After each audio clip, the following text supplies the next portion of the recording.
Oh man, let's talk about it, man. Let's talk about it. All right.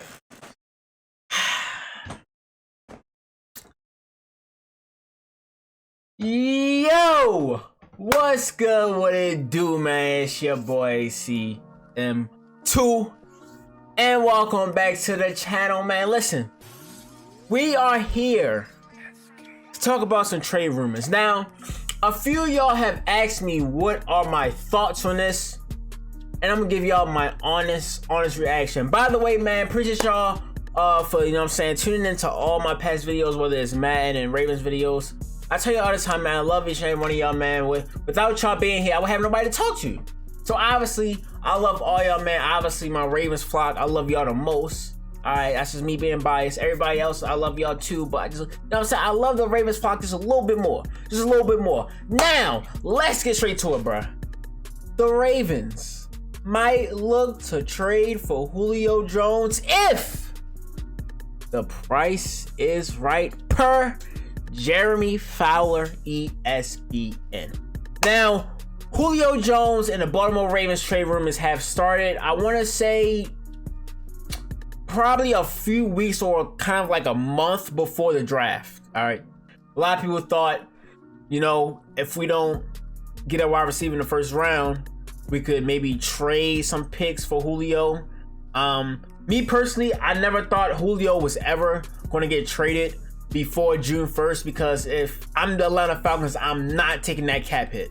If I'm trading a player away, you're not gonna be on my team, why would I take that cap hit? So for y'all that don't know, Julio Jones, if he's traded before June 1st, the Atlanta Falcons have to eat some sort of cap hit. I forget the exact number. If he's traded after June 1st, they actually save money. I'm not too sure about the exact number again, but I'm pretty sure they save money. All right. Here's the thing, man. Here's the thing. Other than the Baltimore Ravens, the teams that seem to be interested are the New England Patriots, the San Francisco 49ers. I believe the Seattle Seahawks have now entered the discussions because Russell Wilson and Julio Jones are now starting to have talks. As I would too. If I'm Russell Wilson, why wouldn't I do that? Why wouldn't I want to have Julio Jones and DK Metcalf as my outside threats with Tyler Lockett in the slot? That is a recipe for disaster. If I'm Russell Wilson, I would want that as well, man. I don't blame him. Now, the Seahawks and Russell Wilson relationship has kind of been as of late. So the chances of that happening, I would say probably slim to none, especially because they're in the NFC with the Atlanta Falcons. That is another reason why I believe that the 49ers will not get Julio Jones, because they are also in the NFC. Because why would I trade Julio within my conference to a team that's going to get better, that's probably going to have to face me down the road at some point? Obviously, they're not in my division, but if I have playoff aspirations, I'm going to see Julio Jones at some point. Now, that leaves the AFC. Reportedly, the Chiefs were also in the mix. Thank God that those talks have stopped, as we know of right now. Who knows what's going to change within the next... June 1st is what? Tuesday. I'm recording this Sunday. So who knows what's going to happen in the next 48 hours? Who knows? All right. But thank God the Chiefs are not in discussions no more, because I honestly don't know how I will watch Chiefs games knowing that Tyreek Hill, Markel Hardman, geez, I always butcher that man's name. Markel Hardman, Tyreek Hill, and Julio Jones is at the disposal of Patrick Mahomes. With a good offensive line right now, by the way. Thank God that didn't happen. Or it's not going to happen as of right now. So that leaves the Baltimore Ravens and the New England Patriots. Now, if y'all don't know, Cam Newton is from Atlanta. So there is a connection there between Julio and Cam. I'm pretty sure Cam and Julio are good friends. Julio wanted to play for a great coach in a winning organization like the New England Patriots. playing for Bill Belichick. You know what I'm saying? And they got new weapons. So you know they're trying to win.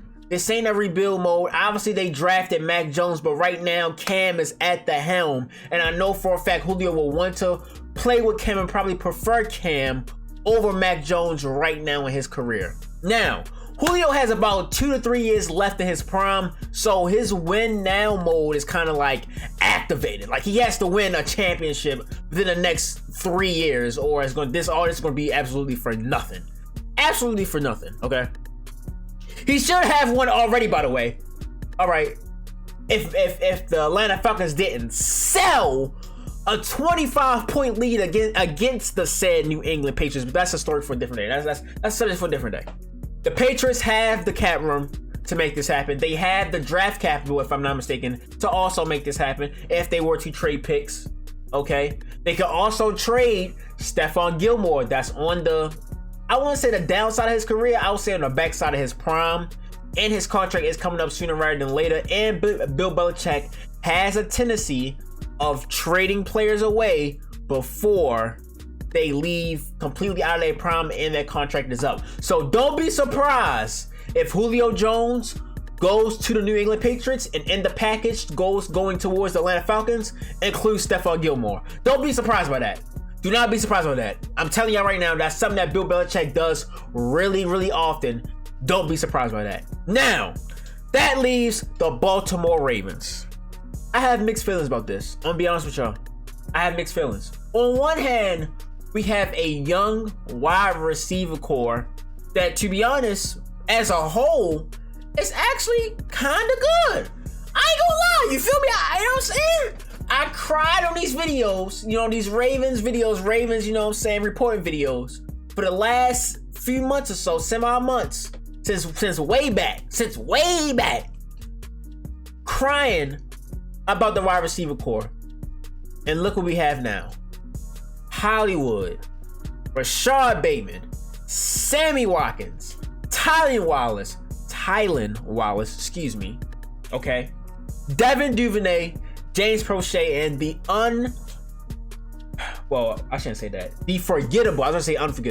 forgettable man himself, Miles Boykin, which I believe is underrated, but again, that is a story for a different day. Me personally, I believe Miles Boykin should switch to tight end, but it is what it is. All right, it is what it is. So our wide receiver core, our wide receiver room is actually good right now as it currently stands, right?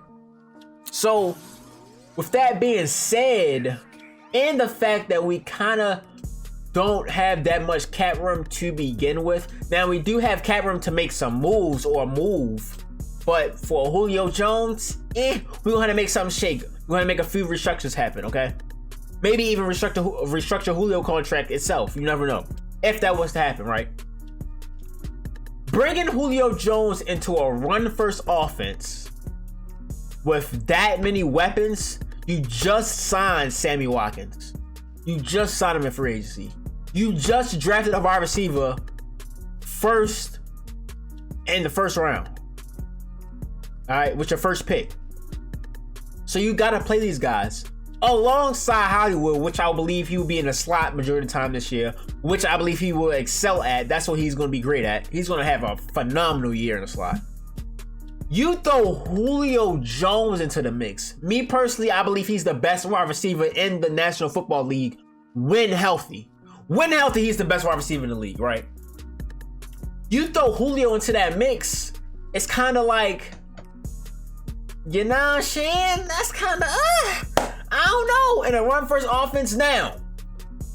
Here is the other way you can think about it, right? Let's turn gears. Now let's look at on the other side, right? If the Baltimore Ravens was to bring in Julio Jones, okay, turn this offense upside down on its head, meaning that it will no longer be a run-first offense. It will be more of a balance, maybe even a little bit above a balanced offense, leaning towards a pass pro offense.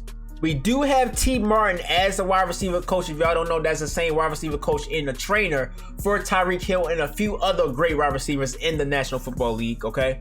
So I believe he's going to make our wide receiver core and our wide receiver depth, even better. Just having him as a wide receiver coach, I'm going to be honest, all right?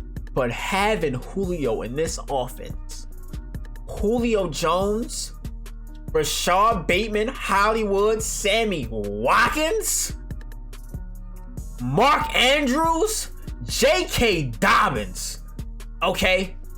I would say right now an above average offensive line can be good. I gotta see him play first. I'm not gonna go over the rails like how most people do. We do, I think, have the tallest offensive line as we currently stand right now. I think all these dudes are above 6'8", which I love, or 6'6", something like that, 6'5", something along those lines. These dudes are tall as hell, okay? So we have a huge offensive line. I would say above average right now. This offense led by the unanimous MVP Lamar Jackson. That is the most intriguing part about this whole situation. If this was to happen, I'm telling y'all now, the Ravens will make it to the Super Bowl. Will they win? I gotta see him play first. But just off GP alone, talent alone, these dudes gonna make a deep run in the playoffs. Off GP alone. Because let's be real, there's only one, maybe two defenses in the AFC that will be able to keep up with the offense, this Baltimore Ravens offense, including Julio Jones. One of them, you could maybe say the Cleveland Browns. The Cleveland Browns have revamped their whole defense. I wouldn't say revamped. I would say added on to what already was a good defense. Now made it even great talent-wise on paper. But honestly, the best defense to combat this type of offense with the depth would be the Baltimore Ravens. Technically, it would be the Baltimore Ravens. Right now, I would say we have about, cornerback-wise, we have 3 good/great cornerbacks. Some good within Tavon Young coming back. Hopefully he stays healthy. Shaun Wade, I am huge on Shaun Wade right now. All right, pause. All right, I got high hopes for Shaun Wade. Pass rush with Odafe, Pernell McPhee, Calais, the Monstars, all of them coming back. Hopefully they all healthy coming into training camp in the season. PQ, new number, Ray go crazy. All right, LJ Fort, new number, Ray go crazy. The 3-6 Mafia, as they call them. All right, Joker, Deshaun Elliott, Chuck Clark, gonna do their thing. All right, we also got some more safeties. Darius Washington, underrated. He's undrafted. He's underrated. Be on the lookout for Darius Washington. Remember his name, Darius Washington. Remember I said this. It's May 30th. Remember the name of Darius Washington. Remember I told y'all now, all right? All right? Brandon Stevens, I still got to see in action. But the team as a whole, oh my God, chef kiss. This team would be amazing. There's only one domino that has to fall, that being Greg Roman. Am I calling for the man job? Not yet. Greg Roman, prove me wrong. Prove me wrong, as y'all well know, or some of y'all that don't know. Throughout the years that Greg Roman has been an offensive coordinator for any NFL team, whether it was the San Francisco 49ers, the Buffalo Bills, or here in the Baltimore Ravens, the rushing attempts, the rushing game in general, has been top 10 in every single year that Greg Roman is an offensive coordinator for NFL team. Do you know what the passing game is? Bottom 10. So that means that the passing game, the passing concepts, everything is literally the almost dead last in the league. when Greg Roman is your offensive coordinator. But you're gonna run the ball well. And with Lamar Jackson at the helm, I mean, I don't blame him. I don't blame this being a run-first offense because we do well as a run-first offense. But if Julio Jones, a 32-year-old Julio Jones, not saying that his age will have an effect on how he plays, again, I gotta see him play. I think that he wasn't even relatively healthy last season. All right, he was just going through the motions, and he still had a pretty good season, number-wise. Okay, I think Julio will be just fine. Okay, that 32-year-old number don't mean nothing to me. But because he's 32 years old, the time on his prime is limited. Putting him into a run-first offense could be a good and bad thing, meaning that less attempts for Julio would mean less chances of him getting hurt, him getting hit. You know what I'm saying? Keeping down the wear and tear in his body. On the flip side of that, you're not even using the big asset that you just traded for. So how are you going to balance that out with Greg Roman controlling your offense? How are you going to figure that out? I don't know. Okay, I don't know. How are you even going to get Julio underneath your cap? I don't know. How much are you willing to give up for an aging wide receiver that I will say is still in his prime or on the backside of his prime, depending on who you ask? Okay, how much are you willing to give up for that? How much is too much for the Baltimore Ravens? I don't know. Knowing John Harbaugh and EDC and also Ozzie, because Ozzie still has his hands in things, all right? Knowing how these dudes work, I would say the most we would give up for Julio would be Miles Boykin, James Prochet, a 3rd round pick in 2022, and a 4th round in 2023. I think that's the max I will go to. Dead ass. Now, some say that some teams are offering a 2nd and a 1st round pick. I wouldn't go that far. Now, the reason why I wouldn't go that far to trade for Julio is this.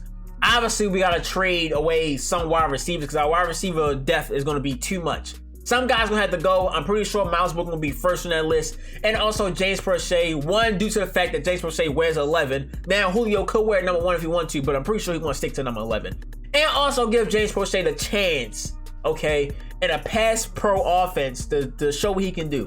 Okay, give James Prochet that chance. Because I believe James Prochet is actually a decent wide receiver. I do. All right.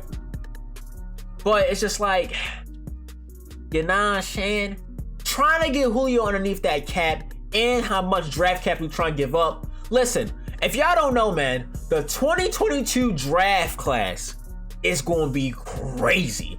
It's going to be crazy, bro. I'm talking about 90 plus, 100 plus draft prospect, all of them 5 stars. Since they was probably in Pee-wee, middle school, high school, it's a good number, close to the hundreds of dudes that's going to come out in 2022 in the NFL draft. That's going to be straight 5-star athlete. All right, this draft class might be one of the best draft classes of all time. I'm telling y'all now.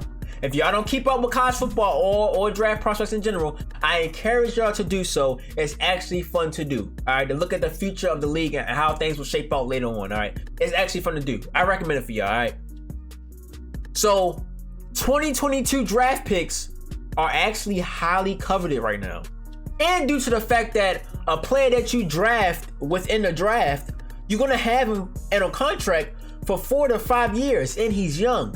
Trading that away, okay, a young player on a rookie contract for an aging wide receiver is kind of tough. I ain't gonna lie, that's tough. That's tough. That's why I said I wouldn't go above a 3rd. The max I would go is a 3rd, maybe a late 2nd, and that's a strong maybe. I don't even know. Now, if getting Julio Jones means that the Ravens win a Super Bowl, then by all means, do what you gotta do. Do what you gotta do. I lie. If y'all watch basketball, the Toronto Raptors trade away mostly their future away to acquire Kawhi Leonard to come play for them, and they won an NBA championship because of it. The Los Angeles Lakers traded away their future players that they had, young players, and future draft picks away for Anthony Davis. An NBA championship came because of it. I'm just saying. Now that's the NBA. It's not the NFL. I was just giving examples of trading away young players and draft capital for another player, a great player, generational, talented player that can lead to championships. I'm just saying. My predictions on what's going to happen, I believe he goes to the Patriots. All being said, I believe he goes to the Patriots. Number one, I believe draft capital and getting him under cap would be too much of an issue to make it happen. I believe it's gonna be too much of an issue. We would probably have the Atlanta Falcons. If Julio was to come to the Ravens, the Falcons would have to eat some of his contract. They would have to, because we don't have that much cap left. And also, what I forgot to mention, Lamar contract is coming up. All right, he's due for a huge payday. Now the new TV deal that's gonna come about, that's gonna raise the NFL cap up, you know what I'm saying? That can come into consideration also. So during this deal, we can be like, all right, let's go into win now mode while Lamar is on his rookie contract. Next season, give him his, you know what I'm saying, his option, then franchise him. Then after you franchise him, give him his big contract. But that's kind of leasing Lamar Jackson, and it's kind of like, if I'm Lamar, I want my big contract as soon as possible. Now you could, if I'm also on the flip side, if you're Lamar, you could say, well, I know the new TV deal is coming. I know the cap is rising. So let me wait till the cap fucking boost and then get even a mega contract, maybe even beat Mahomes' contract out. You never know. You never know how you want to play this. But if you do get Julio, you have to go to win now mode. You have to, because you have to pay Lamar at some point, okay? You have to. Calais Campbell probably gonna be gone in the next year or two. Brandon Williams gonna be gone in the next year or two. Pernell McPhee, all your veteran guys. Chuck Clark probably gonna be gone in a year or two. All right, who knows? You know what I'm saying? Who knows who stays around, bro? Who knows? The youngest core you got is on offense. Your defense is starting to age a bit, except for a few key guys like Marlon, PQ. Obviously, we just drafted Dafe. You got Joker there, you know what I'm saying? But everybody else is kind of aging vets. Even Kokap. Kokap, I believe, is a big part of this team, whether it's special teams or coming in on the dime defenses, all right? So the clock is kind of running out on this team. I'm gonna be honest. On this team currently constructed, the clock is running out to win now. In an absolutely loaded AFC at that. I mean loaded, bro. You can honestly say about 5 or 6 teams could make it to the, I don't want to say make it to the Super Bowl, but they could make a deep run into the AFC, in the AFC playoffs. Chiefs, Ravens, Browns, Bills. Hell, you could say the Dolphins maybe. The Chargers have a good team now. Like, the Patriots just revamped. You can't count out the Steelers because of Mike Tomlin, not because of Ben Roethlisberger. They have a great defense. You have Mike Tomlin, so you cannot count out the Pittsburgh Steelers, all right? You can't count them out, all right? So I just named 7 teams already off bat. I could be missing people. I could, okay? Don't sleep on the Broncos either. The Broncos have a great defense, okay? So the AFC is absolutely loaded. And I believe to combat an absolutely loaded AFC, the addition of Julio Jones would help. Do I see it happening though? Unfortunately, I don't. Would I love to see it happen? Of course.